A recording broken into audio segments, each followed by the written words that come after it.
In today's video, I'm going to teach you how to use templates in TickTick. We're going to build a reusable list that acts like a template, so you can spin up the same structure again and again without starting from scratch.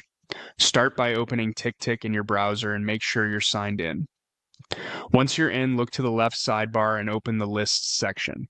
This is where all your projects and folders live, and it's the perfect place to keep your templates tidy and easy to find. Create a new list by clicking the plus sign. This will open a setup panel for your template. Give your list a clear, specific name so you instantly know what it's for, like onboarding checklist or weekly review. A strong name makes it obvious when you'll use it and prevents duplicate or confusing templates later. Choose a list color to make it stand out visually. Color coding helps when you scan your sidebar. If you build multiple templates, consider assigning them a consistent color family so they're grouped at a glance. Next, pick a view type. If you prefer a straightforward checklist, choose List View. If your workflow moves through stages, Kanban-style boards can be a better fit. Pick what matches how you'll actually use the template. Select the folder where this template should live.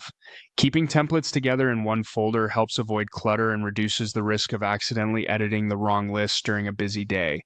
Then choose the list type that aligns with your content. Most templates are task-based, so leave it as a task list unless you have a special case. Decide whether this list should show in your smart list views. If you want it to feed into Today or other smart summaries, turn it on. If you want to keep templates out of your day-to-day dashboards until you're actively using them, leave it off. When everything looks good, click Add to create the list. Now build the template's contents. Click Add Task and type the first item. To set scheduling details, click the calendar icon beside the task. Choose the date, then set a time. If this task needs to repeat, open the repeat options, pick the cadence that fits, and confirm by clicking OK. Apply the same approach to as many tasks as you need. Keep the wording consistent and clear so anyone using the template understands what to do and in what order. Add any additional tasks you want to include, and you're done. You now have a clean, structured list that serves as your reusable template in TickTick.